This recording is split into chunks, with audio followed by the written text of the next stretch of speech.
Welcome, welcome, welcome. Welcome to Storyteller. I'm Shannon Cason. Storyteller to Storyteller is creative conversations with other storytellers. I'm a storyteller. I tell stories on stage, on pages, and on my podcast. I do a podcast called Shannon Cason's Homemade. And I've toured telling stories with the Moth and Snap Judgment and so many other shows. But I was looking like, there's not a place where, like, I listen to a lot of comedy podcasts, but I haven't found the place where just storytellers talk. There's creative podcasts, but I want to talk to people who go on stage and share intimate parts of their life, because I think that's something interesting. I think it's something worthwhile that we do as well. Today, I'm happy about today. Today, I have a friend of mine with me, Tricia Rose Burt. Now, Tricia, when you go get to know Tricia more, but I met Tricia, I know I met her with the Moth. We were doing some Moth shows. I don't know what city we were in, but we may have done a few Moth shows. But then we reconnected when she started her podcast called No Time to Be Timid. And the message of her podcast, and listen through to this, because the message of her podcast is powerful, but it stuck out to me because I was a person who kind of gets timid sometimes. But I'm going to bring her up and we can kind of talk more about it. So Tricia Rose Burt, let me bring you up now. Boom, boom, boom. Hello. Hey, Tricia. Hello, Shannon. And it was Nashville, Tennessee in 2016.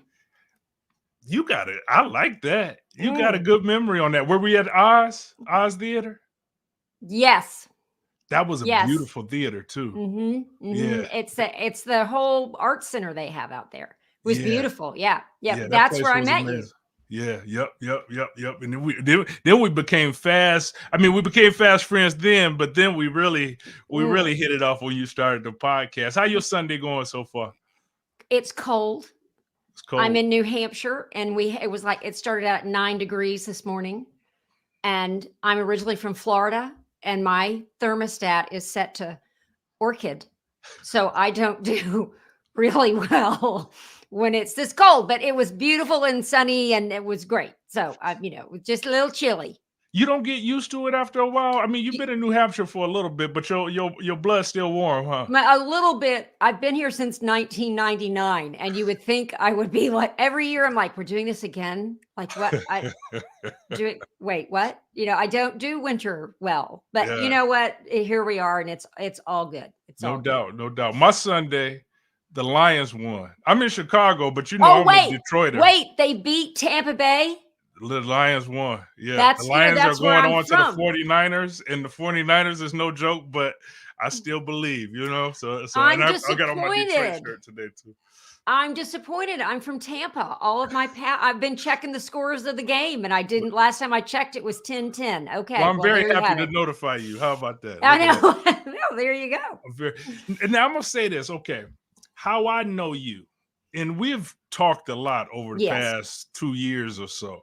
How I know you as a storyteller, because you've done some amazing stories with the Moth, like we met at the Moth Storytelling, but also just watching some of your storytelling performances on YouTube. Look out for performances on YouTube, and also when I hear them on the Moth podcast and radio show. But also, I know you've done a solo show. I have. How to draw a naked man? Is that how to draw naked? You gotta pronounce it right. How to draw a naked man. How to draw a naked man? Yes, naked. Yeah, we can get into that a little bit. And then I know you as a coach. I know you've coached some different people, but let's go into you. Tell me some things that I don't know, because it may be some things that I don't know. I know storyteller, solo show, podcaster now, and coach, but what's some things I might be leaving out? Go a little deeper for me. Well, you did not know me when I was working at Fidelity Investments in Harvard Business School. You missed that part. Okay. And which is, it's funny. I think that, when I was working at those places, because I didn't know I was supposed to do anything else but that, we get groomed to be what we're supposed to be. And I was supposed to go into business, and I did. And then I was there for a while and thought, if I do this for much longer, I'm going to die. So I decided not to do that. But I'm really grateful now for those experiences because they inform the stories I tell on stage, and so I don't know so much if there's Shannon, Don't you do like visual arts? Because I don't know that Oh, I part of do. it. Oh, yeah. Yeah, So I what don't know happened that was, part about you. Yeah. so I was working in Boston and was really unhappy, and I started taking classes to figure out what else I could do for a living.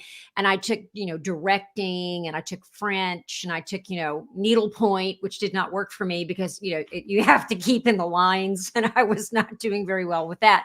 But I ended up at the Museum School of Fine Arts in Boston, and I did visual art for 3 years there, and then was a visual artist for 10 years. Wow. And, I think, and I loved it. If I could go back to art school right now and just do visual art, I'd do it in a heartbeat. I'd do it in a heartbeat because I love making something that's tangible. Mhm. And there's something about using your hands that's just really, we spend so much time on computers, there's something about making with our hands. And I'm a great storyteller.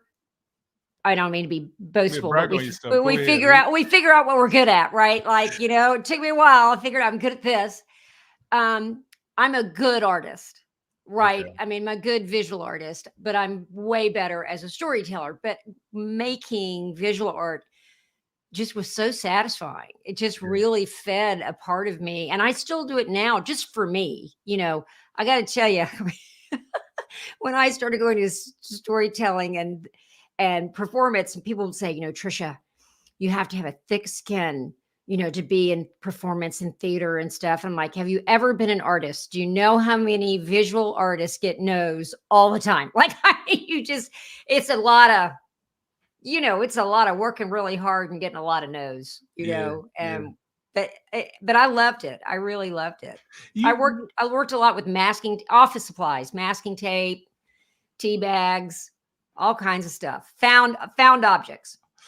And I've seen that a lot. Like, I think when you get into art, you just see so many different things in art, but I do see a lot of visual artists that use just various things, like things that they find and all those kind of things. But also what you bring up, talking about the tactical part, like touching things.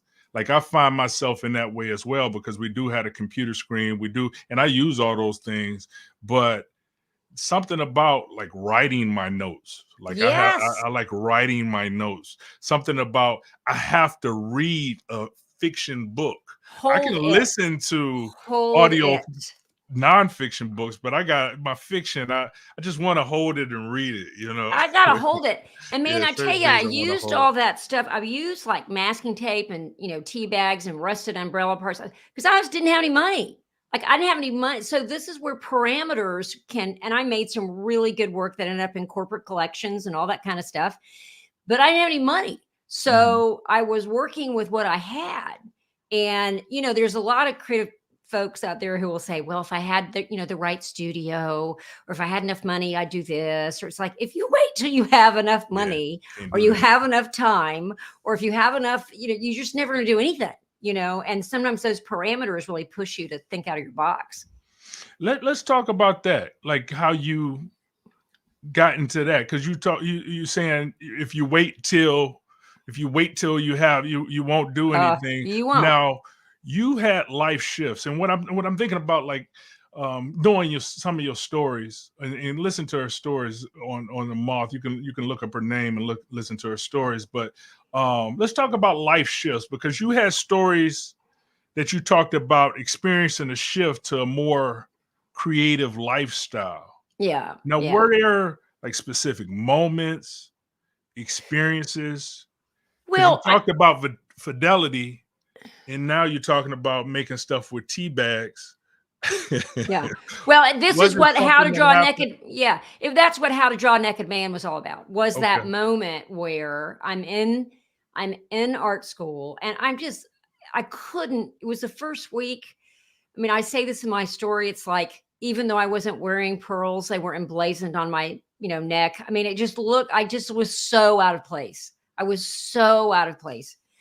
Because I'd been in boardrooms and offices, and I was in art school, Well, like what got you? What made you go to art school? I was miserable in my job, miserable. And You had so just heard something about art school, or because what I want to say, was it something early on?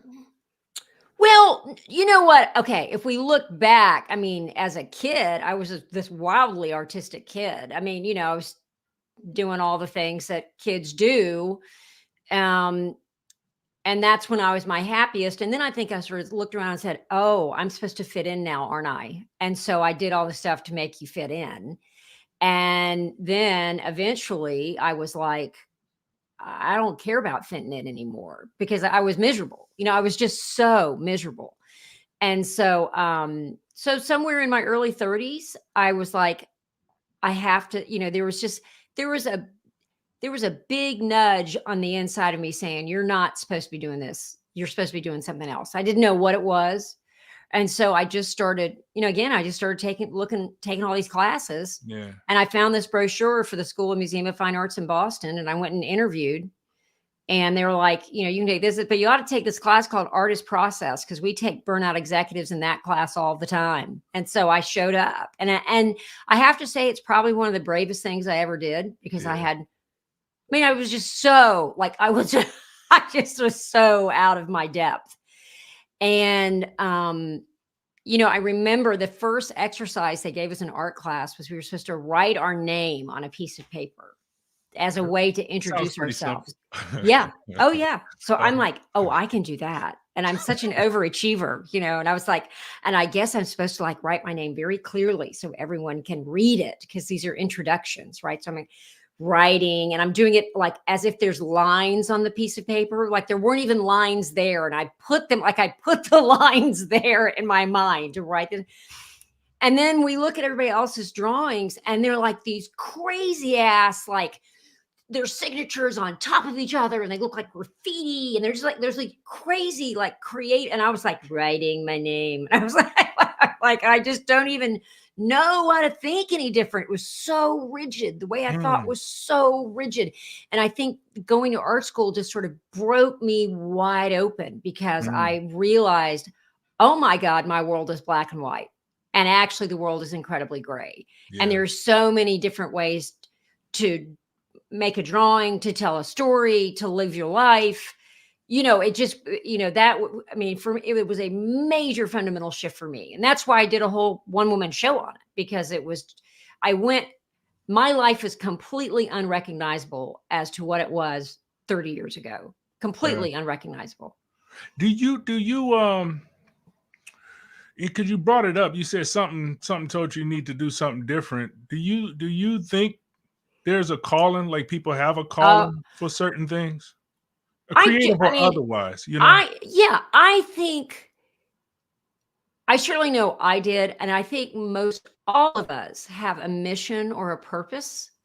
It might be small, it might be big, but I think if we get quiet enough, if we get quiet, or we listen to the no's, or we listen to I'm really grateful for every no I've ever gotten, because it's led me to the yes, and I think we all are called to do something. And it doesn't have to be big. It can be tending to your own world, whatever that may look like. And, but I've always felt like I was being called to do something, and it's never been, it's not a destination. It's just a process. I like that. Yeah. It's not a destination, because I'm like, oh, this is it. It's like, no, this is on the way there, wherever, which I think is when they put me in the ground, it's been really interesting just to create a creative life, not necessarily, I'm going to write this book and it's done. I'm going to do this show and it's done. It's a constant making. Yeah. No, I agree. I feel like it is certain things. and everybody know about it personally when they're quiet enough, like you said. Yeah. But there are things you can feel a nudging towards. You can feel a calling towards. You can feel like, and it may be positive reinforcement that you got to go in a certain way, or it could not be. It could be Yeah. something totally opposite than what you're being positively reinforced about. But people, like I always felt it, and with me, it's like, far as in creatively, like I'll create for me, right? So I'll say, Mhm. okay, I'm doing this because I want to do it.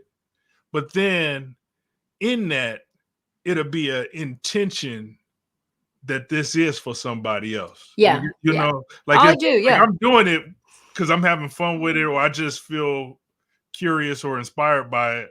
But then I'll know I gotta finish it because somebody needs it. You know, Yeah. do Oh, you ever yeah. feel the power with like having that nudge in that direction, or like does that ring true for you? Absolutely. And I think it's I mean, if I don't make something or tell a story or it just gets me jittery and I'm mean. And I mean, really, I'm just like not a nice person. My husband's like, "When was the last time you're in the studio? Please go to the studio. Go now." That's But funny. but I think, well, 25 years of marriage later, we're like, I You know, know each other. like, Yeah. get on out of here.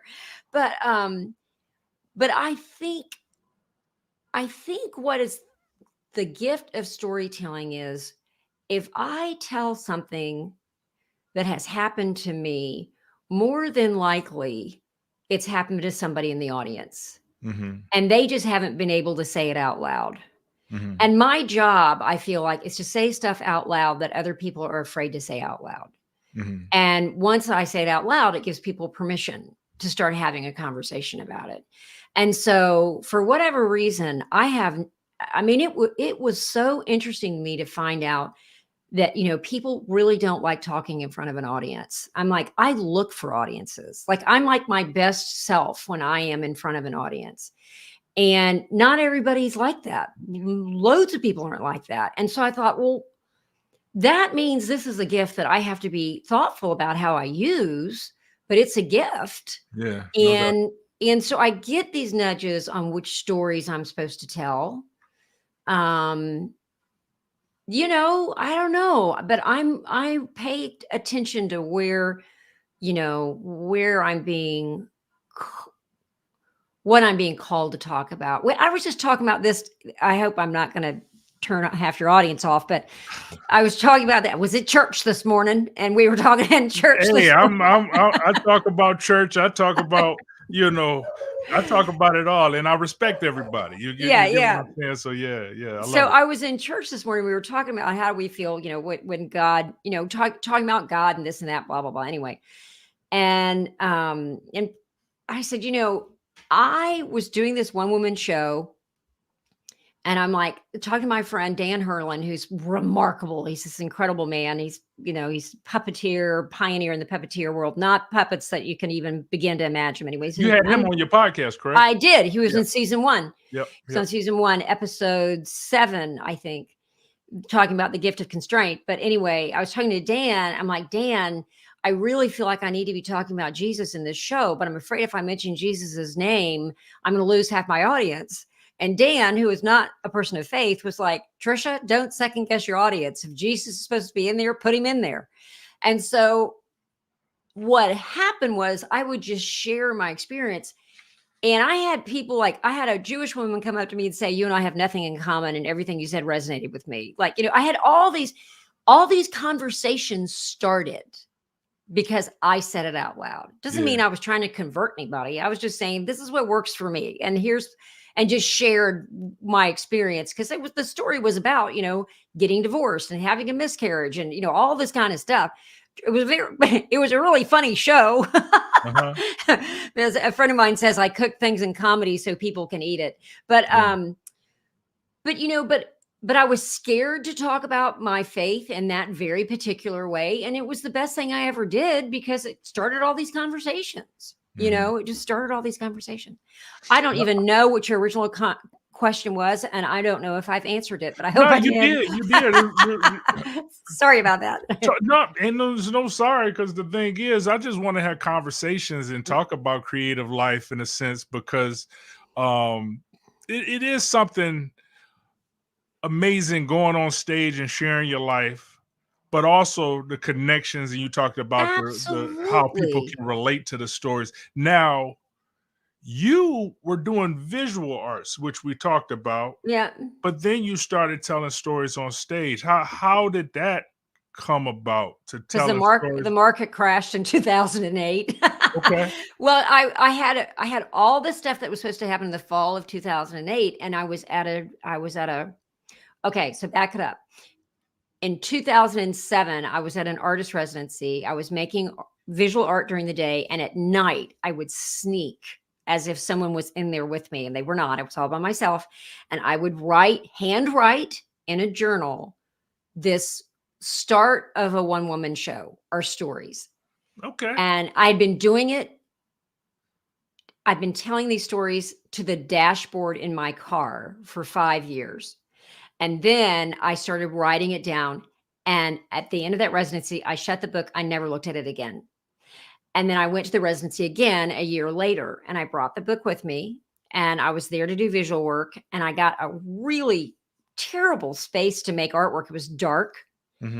And I'm like, I just don't even want to do this. And so what I did is I would transcribe what I'd written the year before in that handwritten, and I typed them into the computer.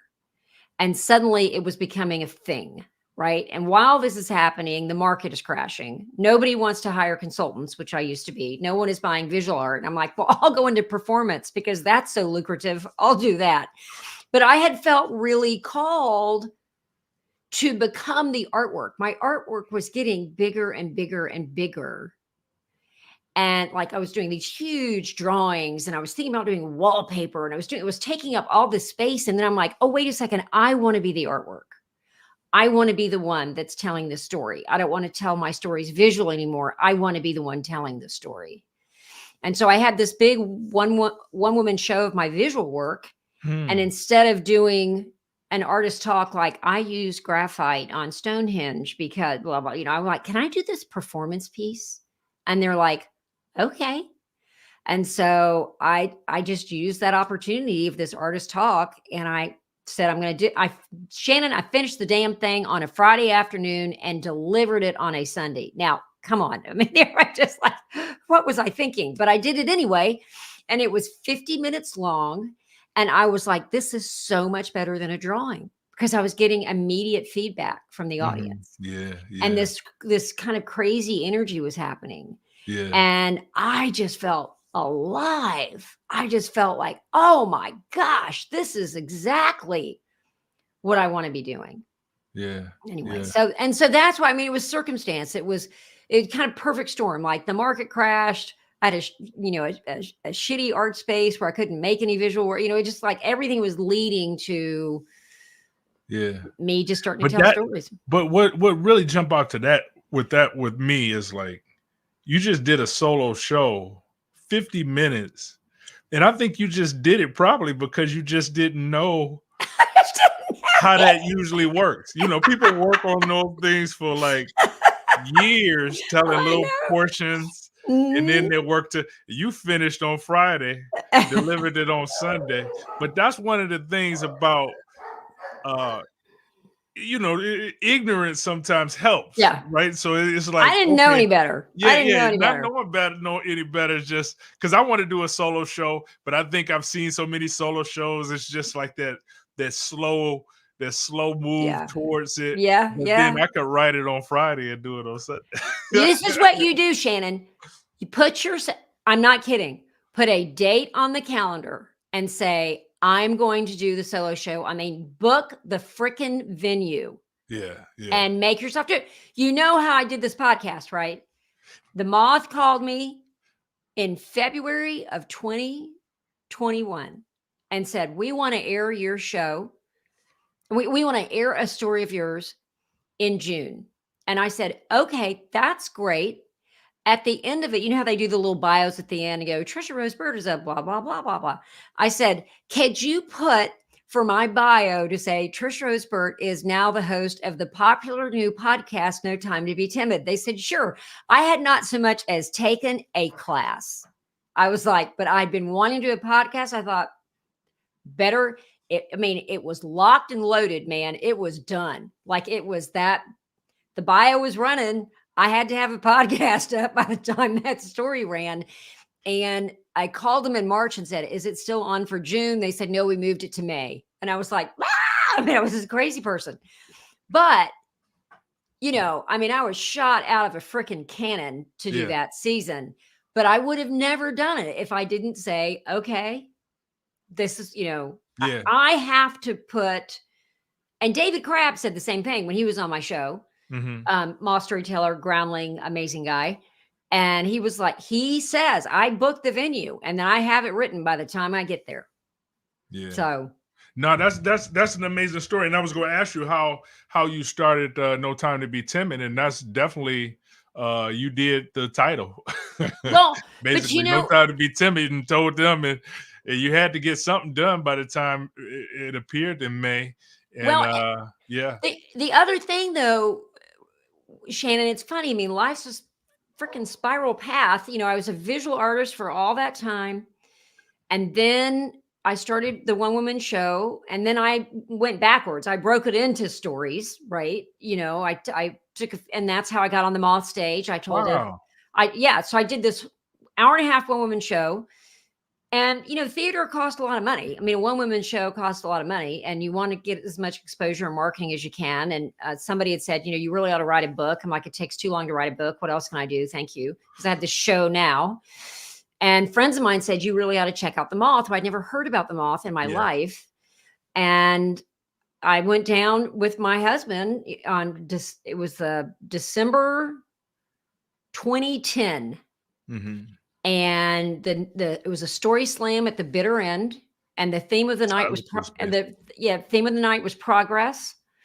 And I took a little bit out of my solo show of me when the first time I ever drew from the nude model, and it was 5 minutes from that hour and a half show. I took 5 minutes out, and then it went really well. I mean, I had no idea what I was doing. I had no idea. I'd never been to a Moth story slam. I heard a couple on the radio. There's 300 people at the bitter end. I'm like, well, here we go. I mean, I just didn't know. Still remains one of the best creative moments of my life because I was like, oh, wow, this is something. But I think the thing is you just jump in. I mean, for me, that's the way it works for me is I just kind of go, it begins to sort of overpower me almost. Like I cannot talk myself out of this. Yeah, no, I get that. I get that definitely. And then I didn't know that your storytelling started from a full solo. I mean, now I'm learning in this conversation, but I didn't know it started that way and that you're telling portions of your of a one woman show. That's I like that. I like that a lot. Like my stories are coming from a zine. Like when I first learned about people telling stories on stage, I had wrote a zine already.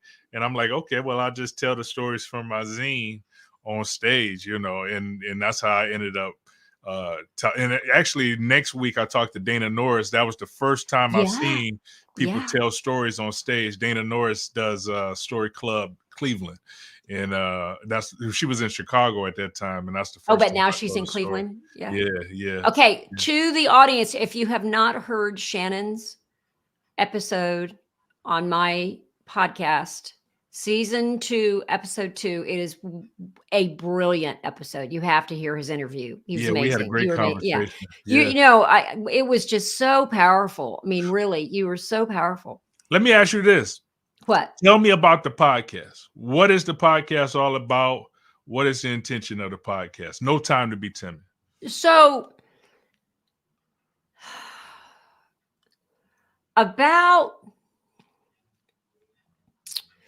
let's say I worked on a memoir for a long time because people saw my solo show, this is related to the podcast. Work with me here.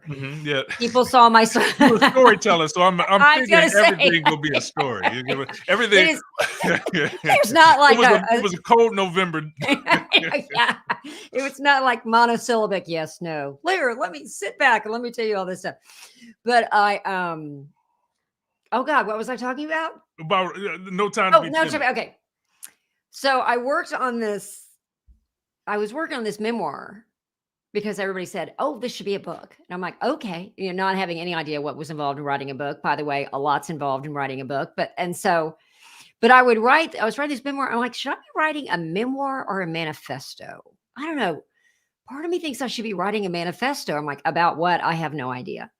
And then at the same time, I had all these thoughts about Joan of Arc. I'm like, I should really be reading about Joan of Arc. And then I would go into my library and I would say, do you have a book on Joan of Arc? And they'd say, no. I'd go, okay.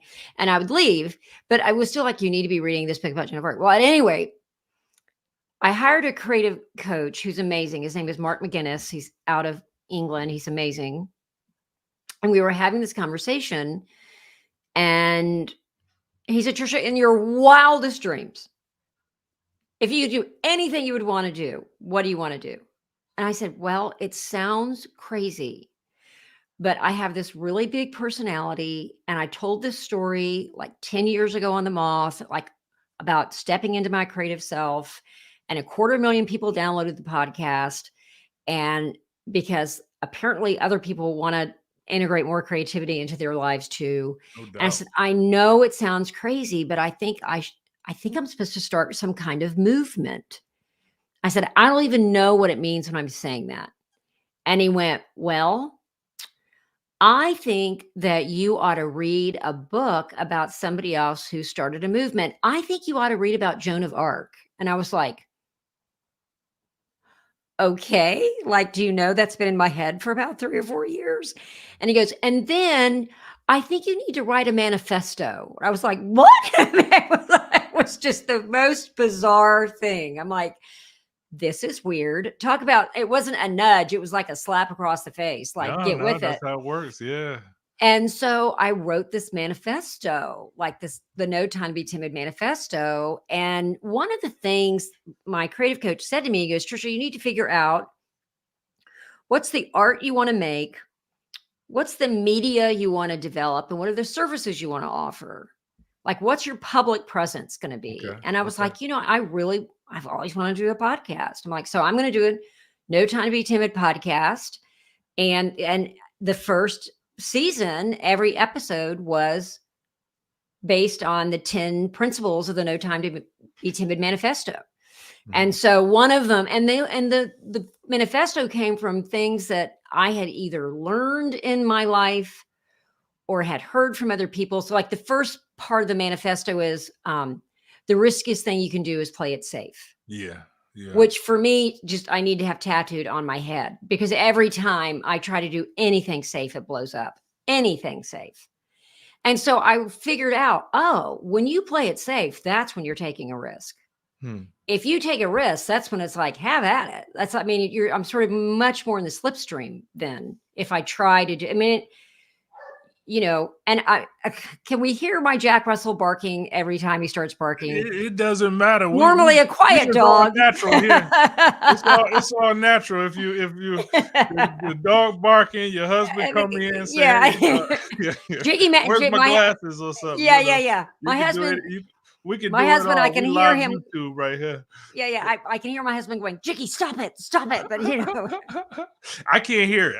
On my end, but it may be coming through. But I love the naturalness of that. Well, you got him. Yeah. So the riskiest thing, I got your manifesto right here. The riskiest thing you can do is play it safe. Yeah. And then 2 is there's more than one right way in life. There's more than one right way in life. Yeah. And, that came because, I was raised in kind of a very black and white house. I mean, this is how you do it. You do it this way. And I was like, and I was trying to do it that way. And it just, all 4 wheels were falling off the car. So I had to figure out, oh, there's a bunch of different ways. And that's why when I Yeah. went to art school, Yeah. it was like, It's so many different ways to get to a place and all those yeah, things. And then yeah, the thing too, like I really connected with your podcast and then your manifesto as well. And there's other parts of that. But like going in the creative side of life for me, it's like all the things that I get into. I look at those as like maybe I could have made more money if I stayed in banking or something, or yeah, you know what I'm yeah. saying. But my creative life, I feel like will be, monetarily successful, and it has taken care of me. But at the same time, the experiences I have, like Oh, the geez. things it's just fulfilling to me. Just the life I live is fulfilling, Absolutely. so like more than one right way in life. Like yeah, those directions would be fine as well, but I really enjoyed my creative life, and that's what we talk about, the calling as well. I Oh, feel yeah. like I'm doing what I'm supposed to be doing. That's You know, right. And it's hard to figure out, am I doing what I'm supposed to do? yeah, yeah. Or, like I got raised to do what my family wants me to do, what this part of town wants me to do, where, whatever, all that stuff. Or am I doing what I'm meant to do? Oh, that's good. I like that. You Yeah, know what I mean? Am I doing what I'm meant to do? And, yeah. the thing that makes me like, now listen, I'd be lying if I didn't say I miss that fire hose of cash that came from Fidelity Investments and Harvard Business School. I've been yearning to get back to that fire hose of cash, but every good thing in my life has come from being an artist. Yeah, Every good thing. yeah, The yeah. man I'm married to, where I live, my faith, if I was billing my time in 50-minute increments, I would not be in a conversation with Shannon Cason on a Sunday. You know what I mean? Just so many amazing experiences, because it's like, yeah, I'm not going that way. I'm going this way. Yeah, yeah, and it's fire hoses of cash in arts too. There In can be creative fire life. hoses. Yeah, I'm yeah. starting to get some trickles, which is really Hmm. great, which is Hmm. really nice. No, no, no. So no time to be timid podcast. You talk to a lot of different people who chose a creative life in different stages of their life, or Yeah, and different times, and that's what rang out to me, because I always felt like a late bloomer. Like I started going into more of like going on stage and doing those things, but it was in my mid-30s when I first yeah, started doing those things. And a lot of people who knew they were going into comedy or those things, but I was like, I'm going to try this. And when I was listening to your podcast, I connected with a lot of the stories, because people had started their careers later in life or at different stages in their journey. And I'm like, yeah, that sounds like me. I mean, I was a guest on the podcast, so absolutely. obviously it went along with it. Yeah, Yeah, yeah, well, and also I think I like to say, like, the people on my show are major talents, but not yet household names. And many of them took a very circuitous way to their creative life. yeah, And if they knew they were artists right off the bat, they weren't in the medium that they're using now. Like there's been some sort of, it just hasn't been linear, because the creative life is not linear. And so that's who I find fascinating. I'm very interested in people who just have taken risk and been very brave, and have done it when people were saying, no, that's not going to work. And, are trying new things. Like I had Steve Young on the show. He was a writer for the Letterman show for 25 years. And in the middle of that show, he was doing the bit for Letterman that was Dave's record collection. And his job was to go around and find silly, bizarre records that David Letterman would, riff on for an hour, a minute or two. mm-hmm. And he started finding all of these albums that were he basically discovered the world of industrial musicals. So like John Deere and Westinghouse and all of these major corporations would have Broadway scale musicals for their national sales conventions. So no one saw them except for the people who were in those meetings.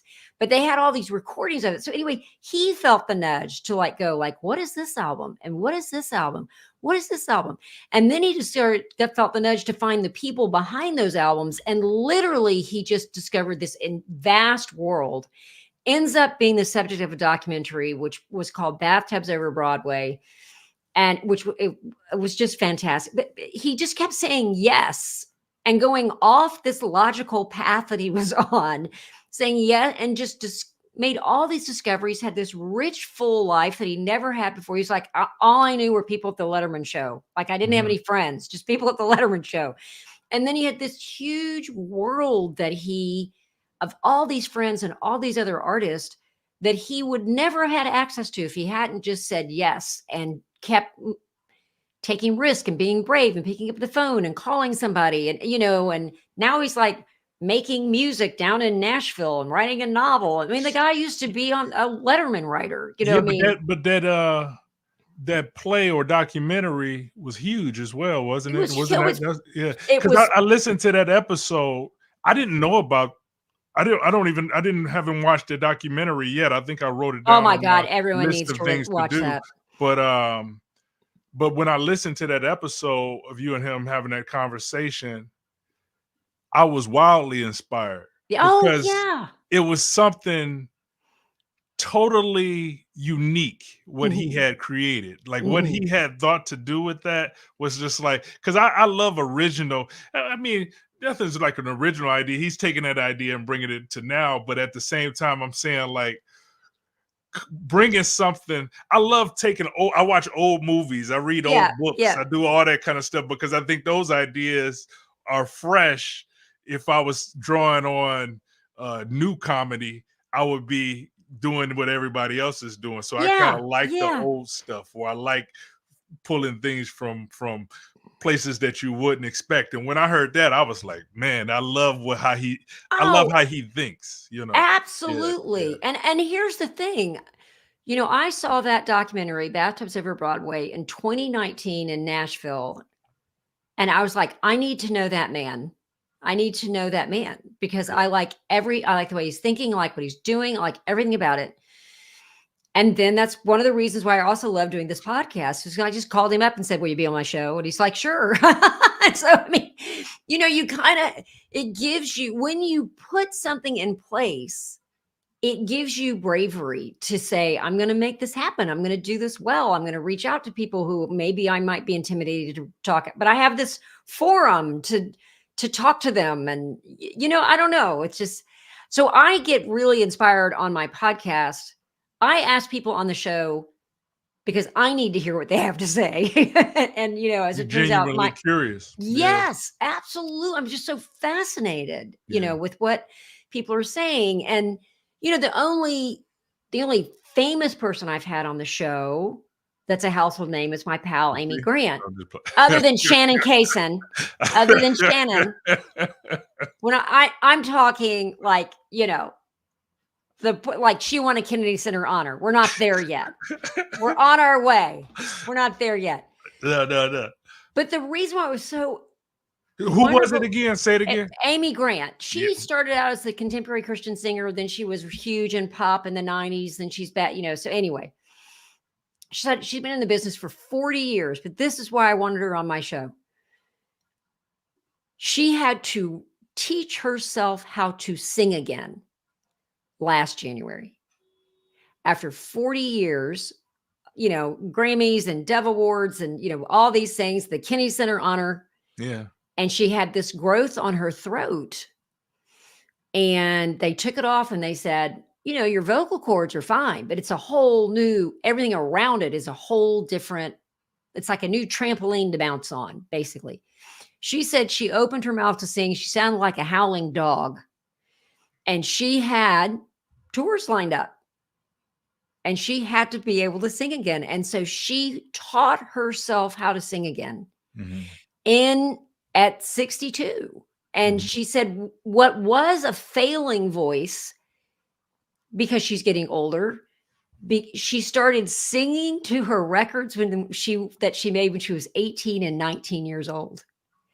And not only did she get her voice back, she has a much stronger voice than before her surgery.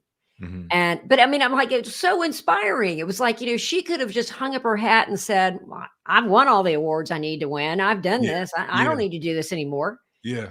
But she's an artist and she wants to keep singing. And she's like, I'm going to do it. It was crazy inspiring. No, I love stories like that because it shows that even though she's had success in that, she's majorly successful in what she does, it still shows the challenge and then her taking on that challenge as well. But then it's even higher stakes because of her status. Yeah. Now she goes on stage and sneaks up the room, you know what I'm saying? It's kind of like it's like, oh, okay, okay.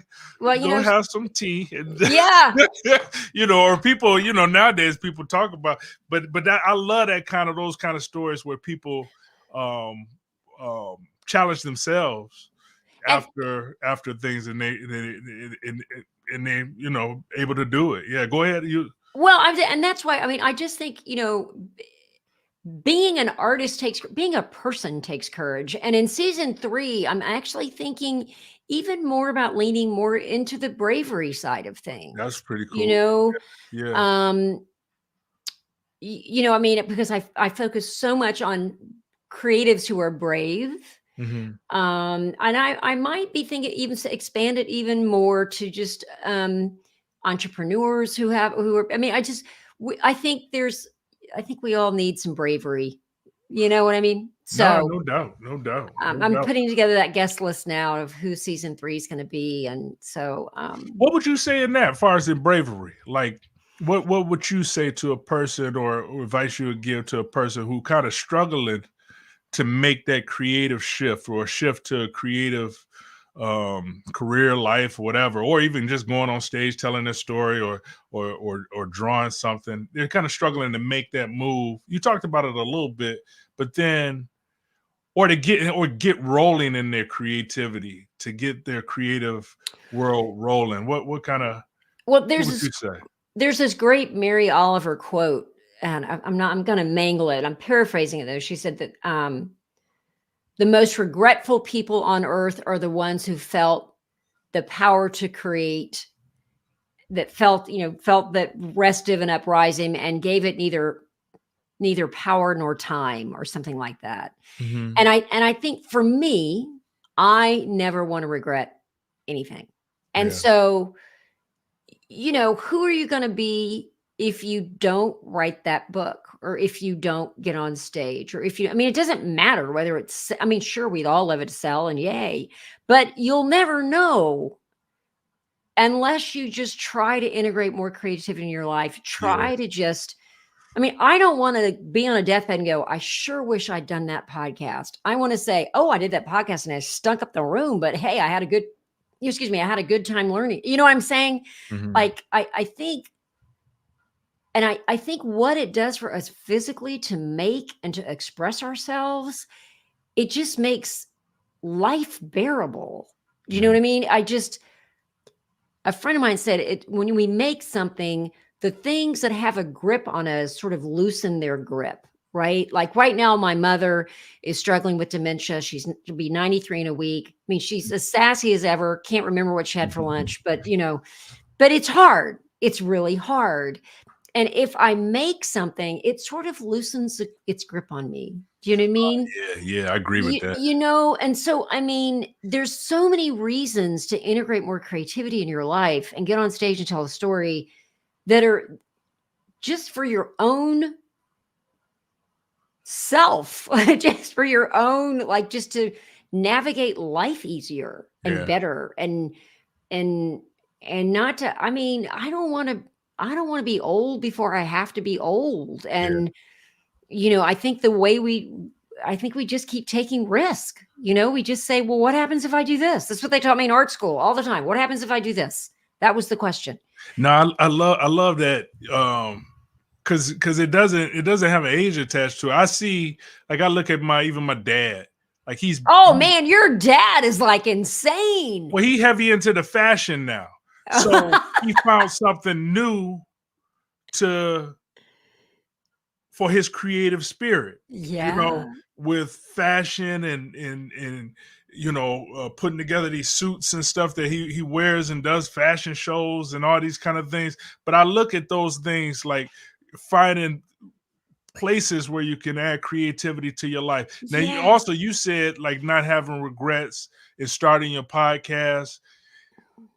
I don't think you really had that stink up the room philosophy, because when I listened to your podcast, when I first listened to your podcast, it was amazing. I mean, people go listen to her podcast, season 1, season 2.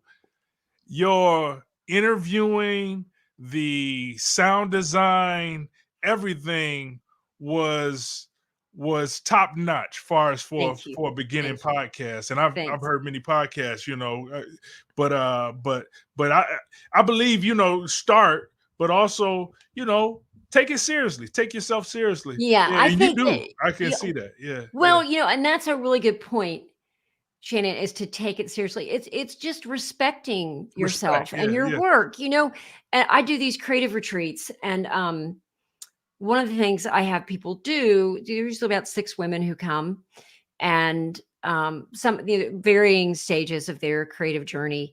They always come out to my studio, and we make stuff in my studio, right? And I'm one of the exercises I like to do is have them do the same, have a sketchbook, a big fat sketchbook, and they do the same shape over and over and over again, because it's like, you have to, it's resilience and pushing yourself, and how many different ways can you draw a circle, by the way? And it just you get lost in just pushing the shape, right? At any rate, at the end, I have them all pull a page out of the sketchbook and give it to me, and overnight I frame them, I mat them, and so the next morning they wake up and they see this frame piece. It's just matted, it just has a frame around it, but it looks like a thing now. It looks like a thing. It's an object that they made, and it's because it's been given respect. It's had a mat around it. Wow, that's something. I love that.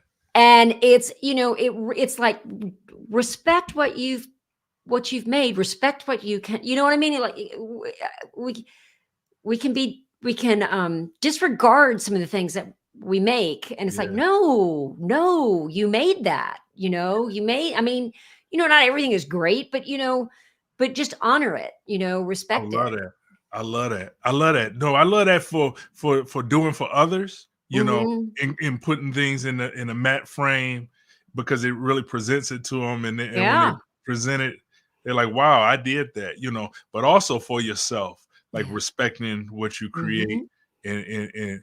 and putting it in the best quality thing that you can possibly do.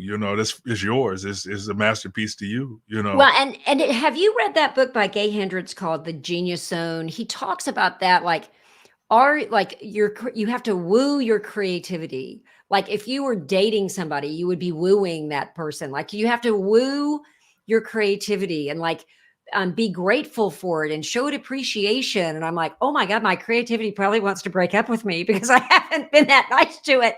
You know what I'm saying? But it's like, No, oh I my hear you gosh, I really, 100%. and how do I feed it? How do I fill this well? How do I be grateful for the ability that I can, think out of the box, so That's powerful. That's powerful. What I do okay, I want to do this, switch gears a little bit. I do this section of the show where I yeah. want you to tell a story. And Please, I'm OP. talking to storytellers, so most people can tell stories, but no pressure on this story at all, because we're gonna talk it out even. But it's Okay. called Be Brutally Honest. I'm gonna give you some categories. You Okay. choose the category that that fits Mhm. for you, and then I'm gonna give you some story prompts. If a story jumps out to you, Okay. just go with that. But if you don't have nothing for that prompt, just say pass, and I'll go to another prompt. Okay. All right. So the categories is I the feel like we're beginning on of the Jeopardy. year.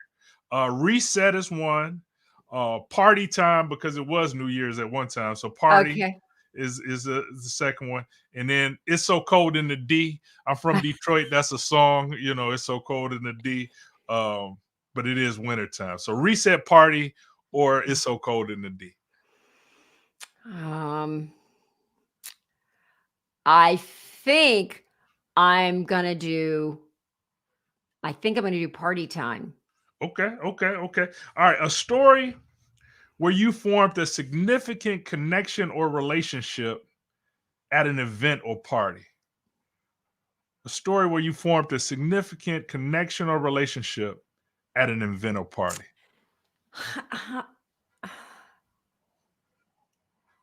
I'm okay. This might be a stretch.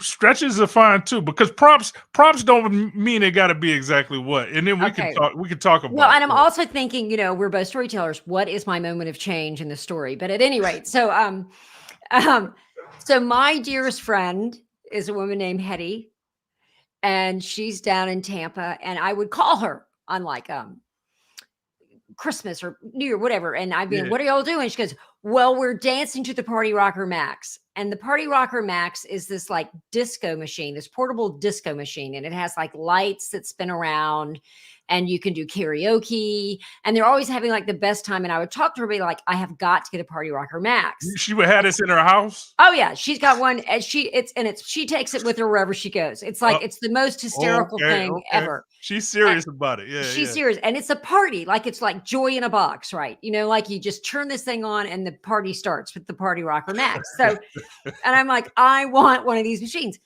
And I would never get one, never got one. And then, as you know, my husband had this horrific accident back in August of 2020, the thick of COVID. He's fine now, but at the time it was pretty serious stuff.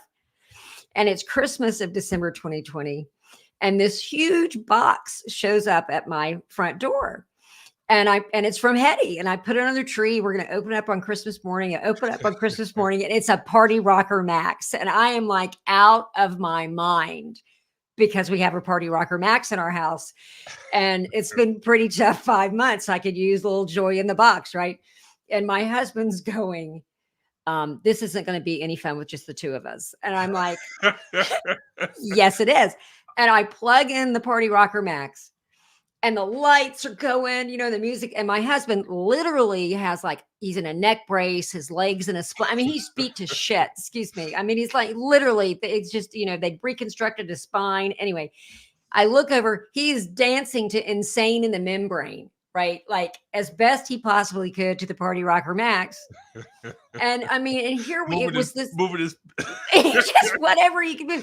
And we just had the most joyful, after the worst 5 months of this accident and everything that had happened, the most joy, and COVID was going on, this joyful moment of these disco lights in our house with my husband and I just dancing with a gift that my best friend had given me. Anyway, it was a very special moment over. So it wasn't at a party, but it was the Party Rocker Max.